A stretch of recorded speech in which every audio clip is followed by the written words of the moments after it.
letters, and although I understand what the clerk is telling us, what we're doing is we're changing the bylaw now.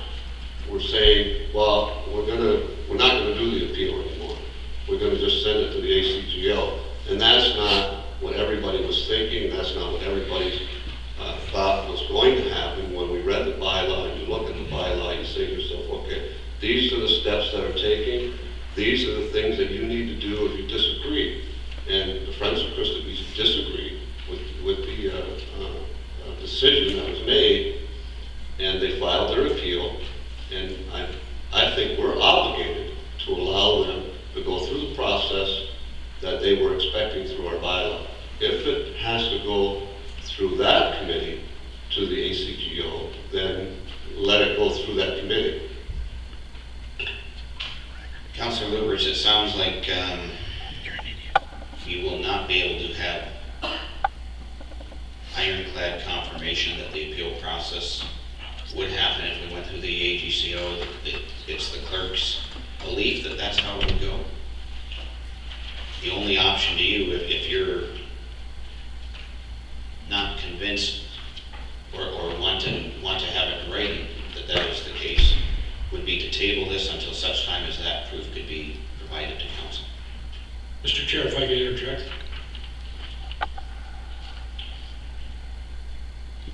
Councilor Schuler.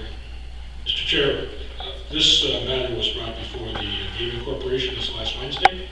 We had full assurances from the ACGO and from Mr. Wilson's office that they're prepared to hear this appeal. It will be a full appeal, but it has to come as a request of council. And it's predicated on the same type of appeal process that would be if it was heard within the town. The board took all that into consideration, and it was their motion at that time that this thing, their recommendation to council is that this council does not hear the appeal in that process as under the bylaw, that it be sent to the director of the alcohol and gaming for a appeal and final ruling. So that's where the committee has dealt with it. Councilor Schuler, do you know who they spoke with at the AGCO? The director.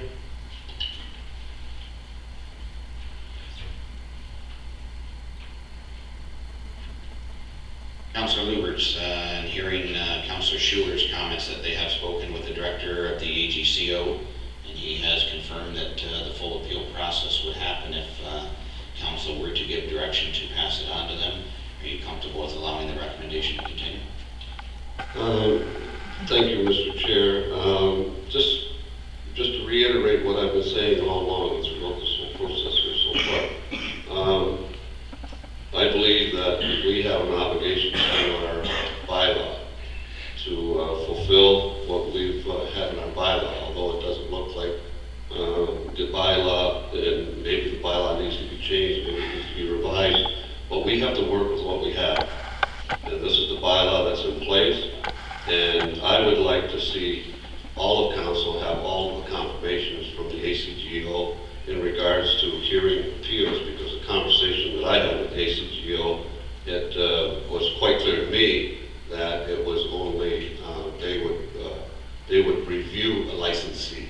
So I would like to take your recommendation, Mr. Chair, and table this until our next council and committee meeting, and so that we can all get our confirmations. And in respect to a letter that we received confidential, I would also like to take my time to seek legal counsel for myself. We have a tabling motion by Councilor Luberts, speaking only to the timing of that tabling motion. Councilor Hill. So if I'm hearing Councilor Luberts correctly, we wanted to table this until the next council and committee meeting, at which point this council will then be given, I'm assuming, documentary evidence to suggest that the commission would be in a position to hear the appeal. Am I correct in that assumption? That's what I'm hearing, Councilor Hill, that we're looking for confirmation from the AGCO director that they would do the full appeal process as would have been conducted through the appeal board here, and that the Friends of Crystal Beach would allow the right to be heard at that appeal. Any further discussion on the tabling motion? Councilor Schuler. Speaking of time, I'd like clarification from Mr. Wilson, because it's my understanding that predicated on the suspension as it stands right now, all fundraising, all bingos have been terminated for this group, and no expenditure of any bingo lottery funds can be utilized during this period. So I'd like clarification so that everybody understands that if you table this thing, there won't be any fundraising going on, or if you were to have an event, you would need to have general money as opposed to lottery money to satisfy any expenditures. Mr. Wilson will have to clarify that. We don't have Mr. Wilson here to make it, we know. Ms. Ketter, Ms. Salter, are you able to confirm that? Mr. Chairman, that is the case, that they are not able to spend any of their existing lottery funds that they have in their bank account, or obviously they don't have a license, so they can't undertake any other type of lottery fundraising until the matter's been heard and disposed of.